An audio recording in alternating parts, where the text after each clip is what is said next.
Auto insurance can all seem the same until it comes time to use it. So don't get stuck paying more for less coverage. Switch to USAA Auto Insurance and you could start saving money in no time. Get a quote today. Restrictions apply. USAA. Hilton brings you new ways to stay. With experiences that let you capture the glory days. Introducing the Graduate Hotels. Each inspired by local college towns, these stays are always original and never boring. Get in touch with traditions all across the country and enjoy a stay that's a class above the rest. Book at Graduate Hotels with Hilton Honors Points at Hilton.com. It's a win-win. Hilton, for the stay. agenciadepodcast.com.br.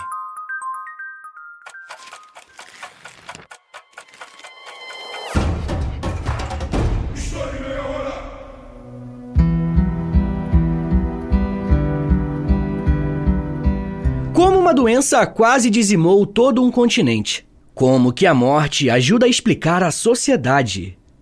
Essas são apenas algumas perguntas que podemos nos fazer quando estudamos com mais atenção o que foi a peste negra, chamada também de peste bubônica ou simplesmente a peste. Ao longo do episódio, eu vou abordar melhor a questão da nomenclatura, beleza? Pessoal, o meu objetivo aqui hoje é te dar um bom panorama sobre uma das pandemias mais mortais de todos os tempos.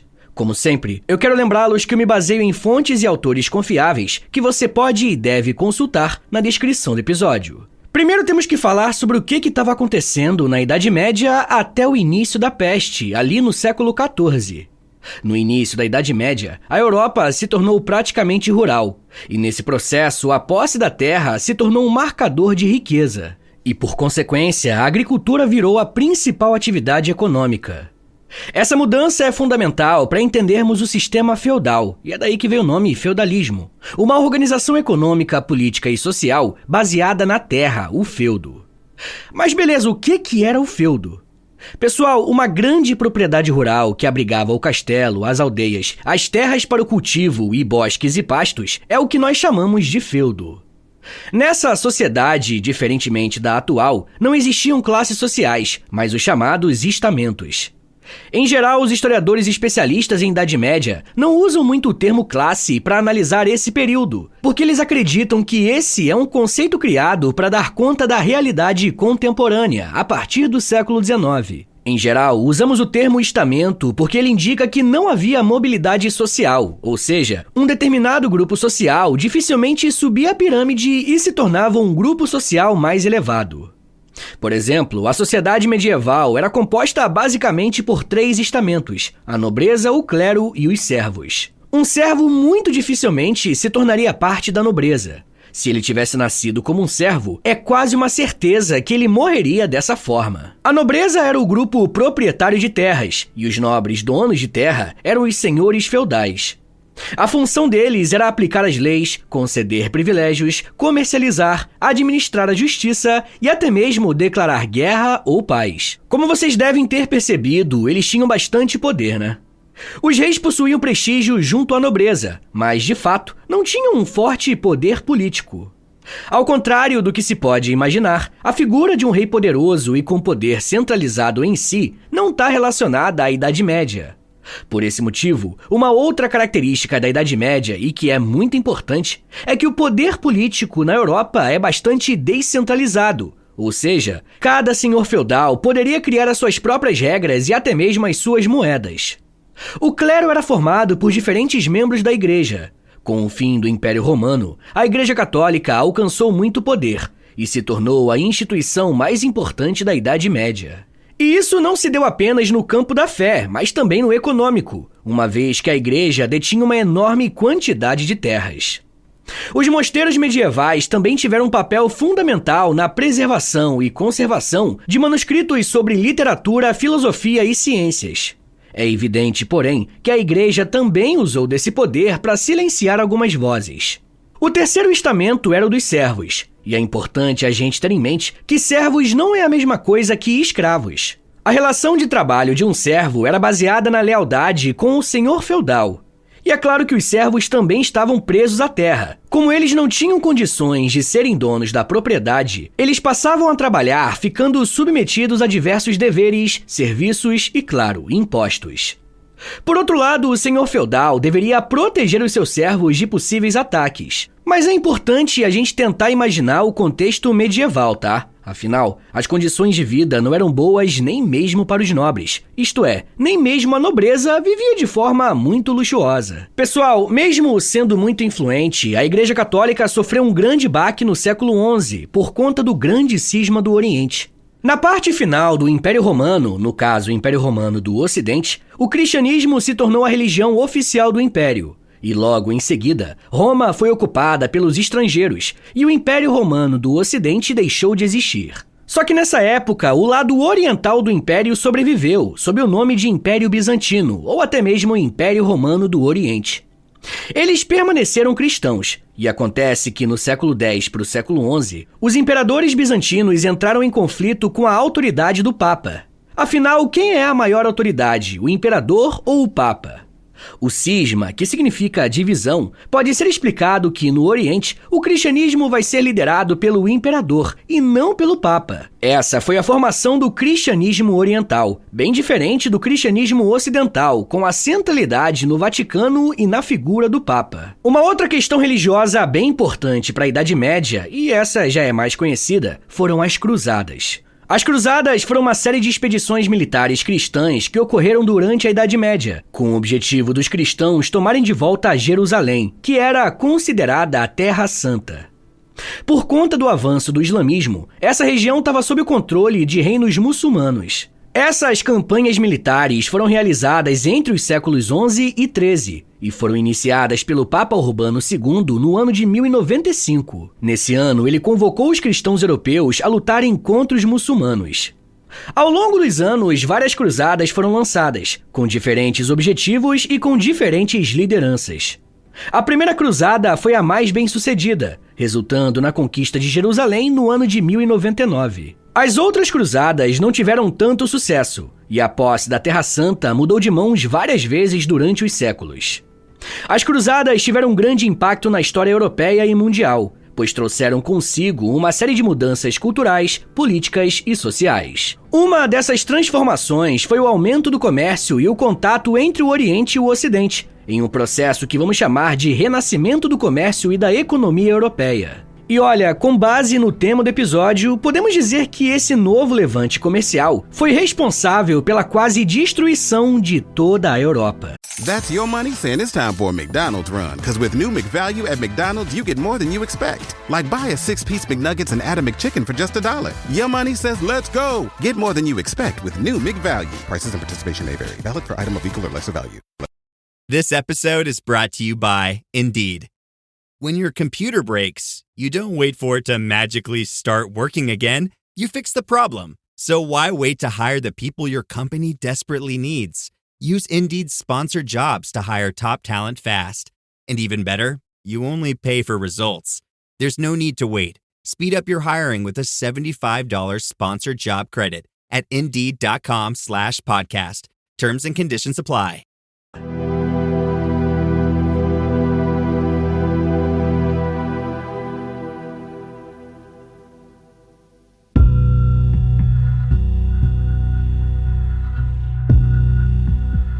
Esse comércio, que voltou a ser praticado em uma escala maior, reconectou áreas que passaram muito tempo distantes uma da outra, a Europa e a Ásia. Isso é importante, porque é bem provável que a peste negra teve as suas origens associadas às planícies da Ásia Central, uma região onde a interação entre humanos e alguns animais criaram um ambiente ideal para a propagação da bactéria Yersinia pestis. Essa bactéria, transmitida principalmente por meio das pulgas, encontrou nos roedores o seu principal reservatório natural. Durante séculos, a peste permaneceu confinada a certas regiões, mas as mudanças nas dinâmicas comerciais e de migração no início do século XIV possibilitaram que ela se espalhasse muito além do seu local de origem, dando início a uma das pandemias mais devastadoras da história. Acredita-se que a Yersinia pestis tenha surgido nas estepes da Ásia Central, uma região que abrange partes do atual Cazaquistão, Mongólia e China. Nessas áreas, as populações locais mantinham contato próximo com marmotas e outros roedores infectados, o que criava um ciclo de transmissão entre os animais e as pulgas que os infestavam. Em tempos normais, esses surtos de pestes eram localizados e limitados, mas mudanças no clima e nas interações humanas possibilitaram um espalhamento mais amplo. Entre os fatores que contribuíram para o início da pandemia estava o aumento da atividade comercial ao longo da Rota da Seda. Na época, a principal via de comércio que conectava a Ásia à Europa e ao Oriente Médio. Durante o século XIV, essa rota estava em plena atividade, com caravanas transportando mercadorias como especiarias, tecidos e porcelana, mas também transportando ratos e pulgas infectadas. As viagens dessas caravanas permitiram que a peste avançasse em direção ao oeste, atingindo regiões muito povoadas na Europa e no norte da África. A disseminação inicial da peste ao longo da Rota da Seda foi favorecida pela expansão do Império Mongol, que no século XIII havia unificado muitas áreas da Ásia sob o seu domínio. Essa unificação facilitou a circulação de mercadorias e pessoas, mas também criou um canal para a propagação de doenças. Uma das primeiras evidências da peste em movimento foi registrada em 1331, na China, onde surtos causaram a morte de milhões de pessoas. O impacto na China foi agravado por condições climáticas complicadas, como a chamada Pequena Idade do Gelo, que resultou em colheitas ruins e muita fome. Esses fatores enfraqueceram as populações locais e criaram as condições ideais para a rápida disseminação da doença. Da China, a peste seguiu rumo ao oeste, alcançando a região da Ásia Central e do Oriente Médio. Durante a década de 1340, a doença chegou ao porto de Cafa, na Crimeia, um ponto estratégico na rota comercial entre o Mar Negro e a Europa. Cafa se tornou um marco importante no espalhamento da peste, tanto pela movimentação comercial quanto por eventos específicos que aceleraram o contágio. O porto de Cafa era controlado por mercadores genoveses e foi um espaço importante para entender a disseminação da doença. Em 1346, a cidade foi cercada por tropas mongóis lideradas por Jani Beg. Durante o cerco, um surto de peste se iniciou entre os soldados mongóis, causando muitas baixas. Incapazes de manter a ofensiva, os mongóis recorreram a uma tática desesperada. Eles utilizaram catapultas para lançar cadáveres infectados para dentro da cidade. Essa prática, considerada um dos primeiros exemplos de guerra biológica, disseminou a doença entre os habitantes de Cafa. Quando os mercadores genoveses fugiram da cidade em navios, levaram a peste para outros portos do Mediterrâneo. Assim, Cafa se tornou um dos principais pontos de entrada da peste negra na Europa. A partir de Cafa, a peste foi transportada por navios de comerciantes para diversas cidades portuárias da Europa. Um dos primeiros locais atingidos foi a cidade de Messina, na Sicília, onde os habitantes adoeceram e morreram em grande número. De Messina, a doença se espalhou para outros portos italianos, incluindo Gênova e Veneza, que eram centros comerciais muito conectados. A peste avançou bem rápido para o norte, alcançando a França, Espanha e Inglaterra em 1348. Navios de mercadores que viajavam pelo mar Mediterrâneo e pelo Canal da Mancha foram os principais vetores de disseminação da peste. A doença seguiu também por rotas terrestres, atingindo cidades no interior da Europa, também por meio de comerciantes, peregrinos e viajantes. As cidades se tornaram vulneráveis por conta da alta densidade populacional e das condições sanitárias precárias daquela época. Muitas delas tinham ruas estreitas, cheias de lixo e esgoto a céu aberto, o que facilitava a proliferação de ratos e pulgas infectadas. Além da Europa, a peste negra também atingiu o norte da África e o Oriente Médio. Cidades como Cairo, Alexandria e Damasco foram duramente afetadas, com registros de mortalidade em massa. No Egito, por exemplo, a peste causou uma grave crise econômica por conta da redução da força de trabalho, impactando até mesmo a agricultura e o comércio no Vale do Nilo. No Oriente Médio, a peste encontrou sociedades que meio que já enfrentavam dificuldades causadas por conflitos regionais e mudanças climáticas. Mesmo que as práticas islâmicas de higiene e isolamento de doentes tenham oferecido alguma proteção, a rápida disseminação da doença tornou difícil conter o seu avanço. Em 1349, a peste também chegou à Escandinávia por meio de navios comerciais que atracavam em portos como Bergen, na Noruega. Apesar de sua menor densidade populacional em comparação com as outras regiões da Europa, a Escandinávia sofreu bastante, principalmente em áreas próximas à costa. No leste europeu, a doença se espalhou para regiões como a Polônia, Lituânia e Rússia. Em algumas dessas áreas, a peste encontrou maior resistência por conta das práticas de isolamento ou ao menor nível de conexão com as rotas comerciais. Porém, até mesmo essas regiões não foram poupadas da devastação, com surtos recorrentes ao longo do século XIV. Uma das características mais impressionantes da peste negra foi a sua velocidade de disseminação. Em poucos anos, a doença cobriu praticamente todo o continente europeu e regiões próximas, deixando um rastro de morte. A taxa de mortalidade era extremamente alta, com algumas cidades perdendo metade dos seus habitantes em questão de meses. É claro que esse avanço foi impulsionado pela movimentação de pessoas e mercadorias, mas também pela incapacidade das populações locais de compreender e controlar a doença. As tentativas de conter a peste com o fechamento de cidades ou a imposição de quarentenas muitas vezes chegaram tarde demais ou foram ineficazes devido à falta de conhecimento científico. Pessoal, eu já quero falar mais sobre outros aspectos da peste negra e como ela impactou o dia a dia das pessoas. Mas me dá um minutinho aí, tá, gente, que daqui a pouco a gente volta e eu falo um pouco mais sobre ratos, pele, máscaras, população e esperança. Segura aí, que é um minutinho só.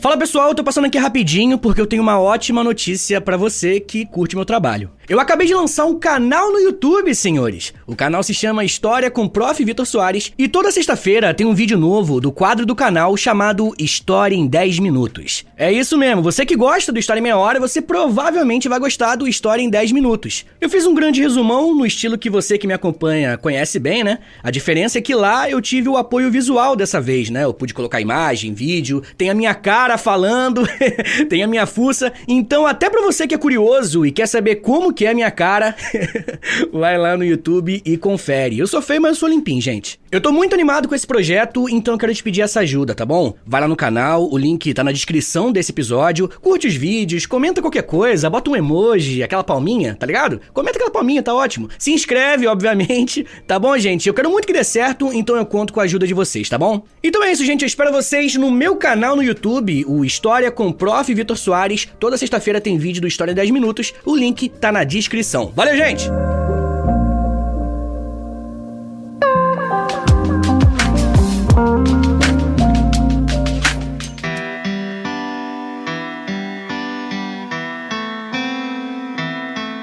Abre aspas. Digo, pois, que os anos da frutífera encarnação do Filho de Deus já haviam chegado ao número 1348, quando, na insigne cidade de Florença, a mais bela de todas as da Itália, ocorreu uma peste mortífera, que, fosse ela fruto da ação dos corpos celestes, fosse ela enviada aos mortais pela justa ira de Deus, para a correção de nossas obras iníquas, começara alguns anos antes no lado oriental, ceifando a vida de incontável número de pessoas, e sem se deter, continuou avançando de um lugar a outro, até se estender desgraçadamente em direção ao ocidente. Fecha aspas.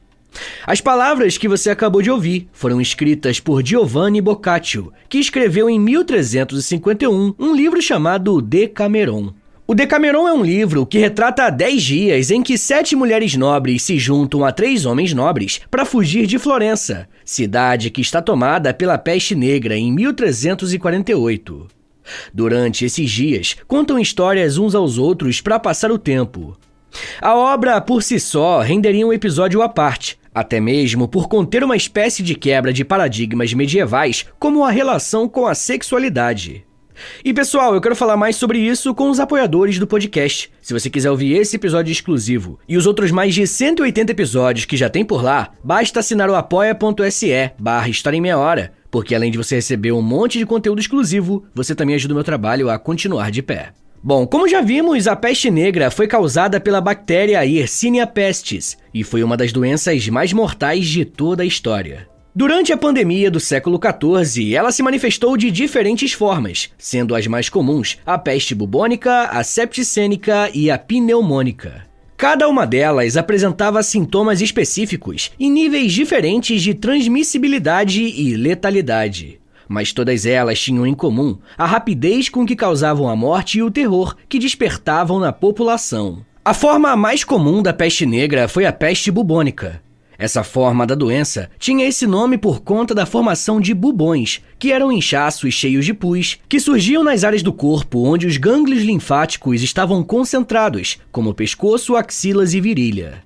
Esses bubões eram o sinal mais característico da doença e eram frequentemente acompanhados por febre alta, calafrios, dores de cabeça intensas e uma fadiga extrema. A peste bubônica era transmitida principalmente por pulgas infectadas, que carregavam a bactéria Yersinia pestis. Essas pulgas infestavam roedores como ratos, que viviam em grande proximidade com humanos, principalmente em cidades muito povoadas e em condições sanitárias precárias. Quando as pulgas mordiam uma pessoa, a bactéria era transferida para o sangue, causando a infecção.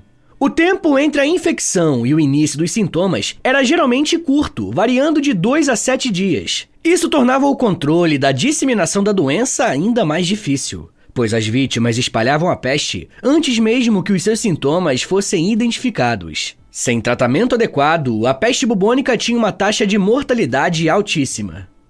A outra forma da doença era a peste septicêmica, uma forma mais rara, mas igualmente letal. Aqui, a bactéria Yersinia pestis entrava diretamente na corrente sanguínea. Essa variante era geralmente uma complicação da peste bubônica ou podia ocorrer de forma independente, principalmente em casos de contato direto com sangue infectado, como durante o manejo de cadáveres. Os sintomas da peste septicêmica incluíam febre alta, calafrios intensos, dores musculares e uma rápida piora da saúde. A característica mais marcante dessa forma era a presença de hemorragias sob a pele, que causavam manchas escuras ou roxas quase pretas no corpo, conhecidas como petequias.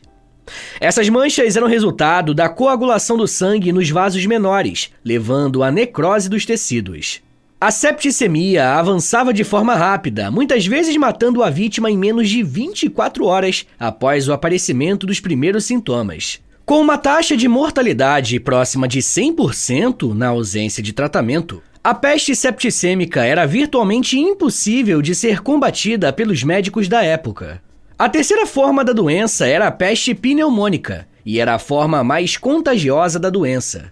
Essa etapa podia ser transmitida diretamente de pessoa para pessoa por meio de gotículas respiratórias, como tosse ou espirro. Os sintomas iniciais da peste pneumônica incluíam febre alta, tosse intensa e dor no peito, seguidos por dificuldade respiratória e expectoração com sangue. A progressão da doença era extremamente rápida, com muitas vítimas morrendo em 1 ou 2 dias após o início dos sintomas. Devido à sua alta transmissão, a peste pneumônica frequentemente causava surtos localizados, que dizimavam comunidades inteiras em questão de dias. A taxa de mortalidade dessa forma da peste era extremamente alta, chegando também a quase 100%. Certo, e de onde vem o termo peste negra? Como você deve ter percebido, um dos argumentos tem relação com os machucados bem graves que se formavam na pele das vítimas. Escritores europeus contemporâneos à doença descreveram a peste em latim como pestis ou mortalitas. Em inglês, antes do século XVIII, o evento era chamado de peste, grande peste, a praga ou grande morte. Após a normalização das mortes na Europa, o termo primeira peste foi aplicado para fazer uma distinção das demais epidemias que surgiram. A pandemia de 1347 não foi referida especificamente como negra nos séculos XIV e XV, em nenhuma língua europeia, mesmo que a expressão morte negra tenha sido aplicada a algumas doenças fatais. A frase morte negra foi usada em 1350 por Simon de Covino, um astrônomo belga, que escreveu o poema sobre o julgamento do Sol em uma festa de Saturno, que atribui a peste a uma conjunção de Júpiter e Saturno. Em 1908, Francis Aidan Gasquet alegou que o uso do nome Morte Negra para a epidemia do século XIV apareceu pela primeira vez em um livro de 1631. O livro usava o termo negro por conta dos efeitos causados nas peles das vítimas. O nome Morte Negra se espalhou pela Escandinávia e depois pela Alemanha, se tornando gradualmente associado à epidemia do século XIV como um nome próprio. Com o tempo, o termo morte foi substituído por peste, e é daí que vem o nome Peste Negra. A compreensão científica da peste durante o século XIV era praticamente inexistente. A medicina medieval se baseava em teorias herdadas da Grécia e Roma antigas, principalmente as ideias de Hipócrates e Galeno sobre humores corporais. De acordo com essa teoria, a saúde dependia do equilíbrio entre 4 humores: sangue, fleuma, bile amarela e bile negra. E qualquer desequilíbrio resultava em doenças. Nesse contexto, a peste foi explicada como resultado de um excesso de bile negra, associado à decomposição e à presença de miasmas, que são basicamente ares poluídos. Muitos médicos acreditavam que o ar contaminado vindo dos pântanos, cadáveres em decomposição ou até mesmo alinhamentos planetários desfavoráveis eram a causa principal da doença.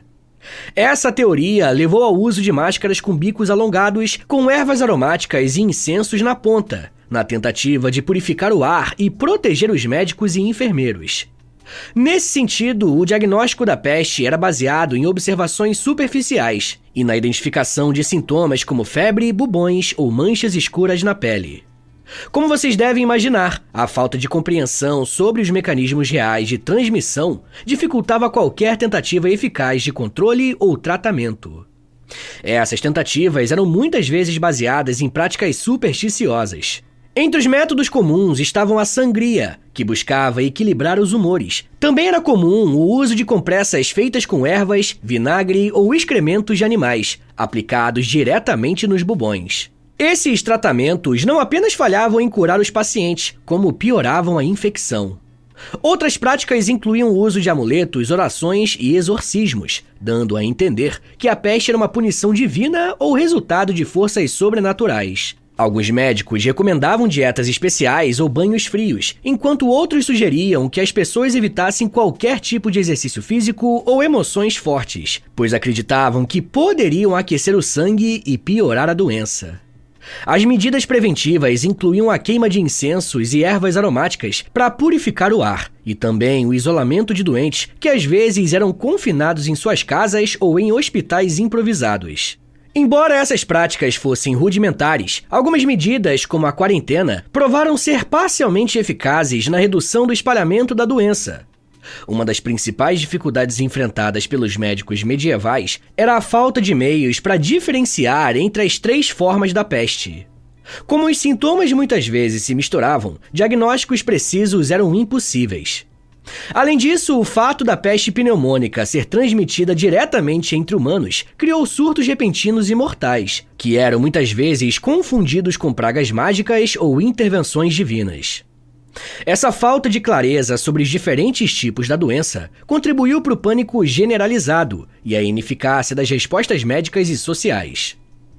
A peste negra provocou diversas reações sociais, muitas vezes marcadas por medo, desespero e violência.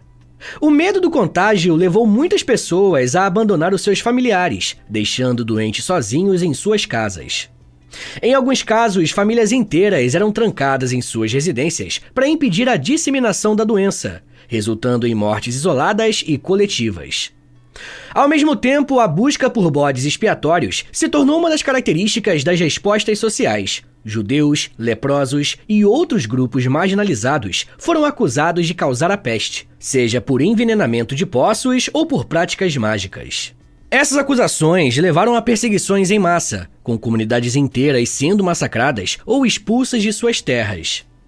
Mesmo que tenham sido causadas pelo medo e pela ignorância, essas ações revelaram as divisões sociais e os preconceitos já existentes nas sociedades medievais.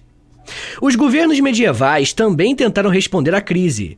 Conselhos municipais em cidades como Florença, Paris e Londres emitiram decretos para tentar controlar a disseminação da peste. Esses decretos incluíam medidas como a remoção de cadáveres das ruas, a limpeza de esgotos e a proibição de reuniões públicas. Além disso, muitos governos criaram hospitais temporários para isolar os doentes, embora esses locais frequentemente se tornassem focos de infecção devido à falta de saneamento adequado. As elites urbanas também começaram a reconhecer a importância da higiene pública, o que levou a esforços para melhorar a infraestrutura sanitária em algumas cidades, como a construção de sistemas de drenagem e a remoção de lixo. É bem difícil bater o martelo em um número exato, mas é provável que essa pandemia tenha tirado a vida de até 75 milhões de pessoas na Europa e na Ásia. Com uma queda populacional tão grande, o impacto econômico foi imediato, fazendo com que o sistema feudal entrasse em colapso e a própria Idade Média estivesse cada vez mais perto de se encaminhar para o seu declínio, após quase 1000 anos de existência. Pessoal, eu vou recomendar 3 episódios aqui do podcast, que você pode procurar aí no feed do História em Meia Hora, e eles vão servir de complemento para esse episódio que você acabou de ouvir, beleza? O primeiro episódio se chama Feudalismo, o segundo se chama Rota da Seda, e o terceiro episódio se chama Cruzadas. Agora, bora fazer aquele resumão de 1 minutinho para você relembrar o que você aprendeu hoje? Vamos lá! Quando falamos na história da peste negra, estamos falando de uma das pandemias mais devastadoras da história, atuando entre 1347 a 1351, que resultou na morte de quase 1/3 de toda a população europeia.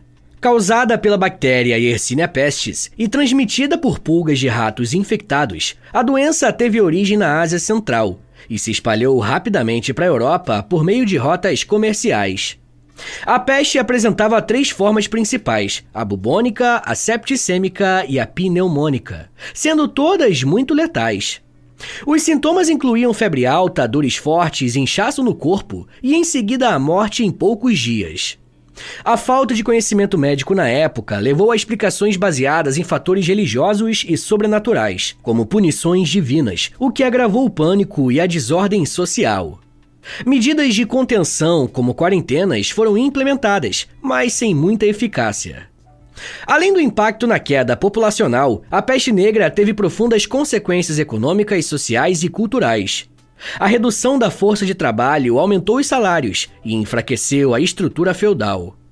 O medo e a desconfiança geraram perseguições, principalmente contra minorias como os judeus. Culturalmente, a peste negra influenciou obras de arte e a literatura, marcando uma visão mais sombria da vida e fazendo com que a possibilidade de morrer fosse algo ainda mais presente. Como, por exemplo, com a Dança da Morte, uma manifestação artística muito forte que marcou a forma de se relacionar com as pinturas. Mas isso já é um papo para uma outra meia hora.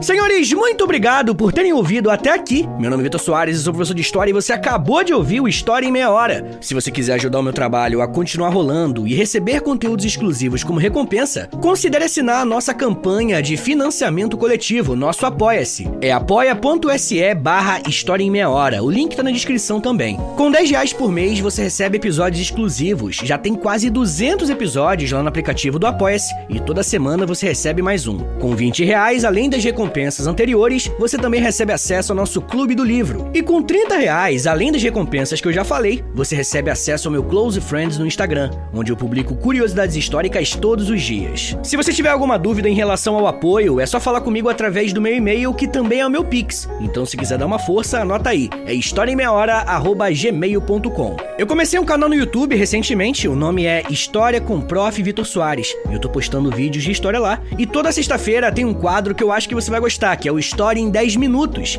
que é basicamente História em Meia Hora, só que em vídeo e em 10 minutos, né? Mas além disso, no canal eu faço lives, posto shorts, enfim, eu comecei agora a fazer um monte de coisa no YouTube também. Além disso, eu tenho um podcast de humor chamado Reinaldo Jaqueline, onde eu, Nicolas Queiroz e Príncipe Vidani, a gente apresenta uma espécie de programa de auditório sobre cinema, série, jogo de videogame, enfim, é bem diferente do História em Meia Hora, mas dá uma chance que eu acho que você vai gostar. Eu tenho 2 livros lançados, o primeiro é o livro do História em Meia Hora mesmo, e o segundo é um livro-jogo de história do Brasil chamado O Porão. O link pros dois tá na descrição do episódio. Me siga nas redes sociais, no @Prof. Vitor Soares, pra acompanhar o meu trabalho, mas no dia a dia mesmo, tá bom? Então é isso, gente, muito obrigado, um beijo, até semana que vem! E valeu!